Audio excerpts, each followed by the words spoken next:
Hi, I'm Ellin Siegel, and I'm a faculty member in the Department of Special Ed and Communication Disorders. And I thought I would share with you a little bit about some of the technologies that I've used and how those technologies has actually helped me engage students and help me be a better teacher. And I really use a variety of technologies. I teach some on-campus classes, but I've moved more to distance ed. And as I've done that, I've had to consider what technology can I use that will help engage students. It's a little different when you're teaching in distance.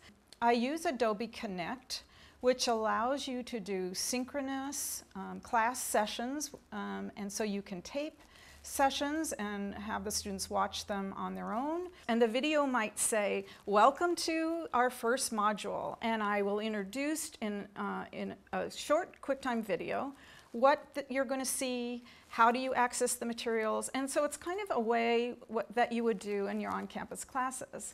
I also do use videos to give feedback. So I'll make short videos and give the student feedback on assignments through that, and I'll just email that to them. I also use audio files. It doesn't seem like anything fancy, and it isn't, but using audio files, again, I use QuickTime, it's pretty easy, free download, to give students feedback on an assignment. So I might mark on their paper and send that back, but also give them an audio file trying to connect their learning outcomes to what the assignment was.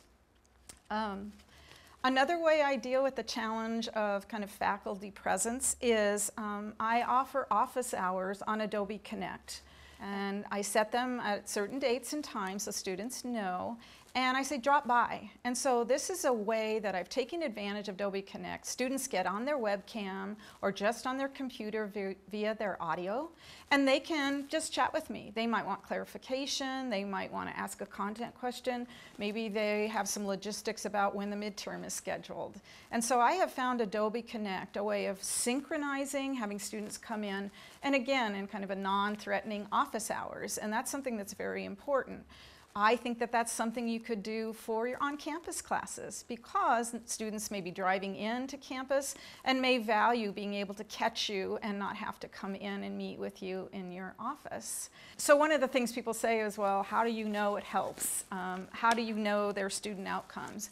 So one of the things that I do after any of my Adobe Connect sessions is I give a quick survey that's anonymous, and I ask the students to fill out this survey. Well, they've done surveys right away in my orientation, so it's very easy.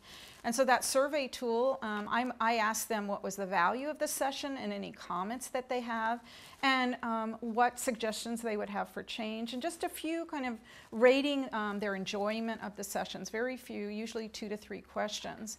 What's valuable about that for me is that students can give you comments of what they liked and what things didn't work so well for their learning. And I have found that really helpful because then you can react to it during the semester. I did bring a couple quotes to share with you, and I'll just set that up just a little bit. Because I get these comments anonymously, and I told you that I ask for student feedback, and so here's one of feedback from one of the students. I think it helped to see other supports, to see what they could be implementing with the different students they serve. They're referring to students with disabilities in schools. Also, seeing how others completed their model was helpful. And so that just showed me, and of course I looked through all the comments, but it showed me that that was valuable for them to hear about other students with disabilities and to see how the other students in the UNL class found their work valuable. And so that's just a little bit about how I've used technology in my class on site as well as in the distance ed arena.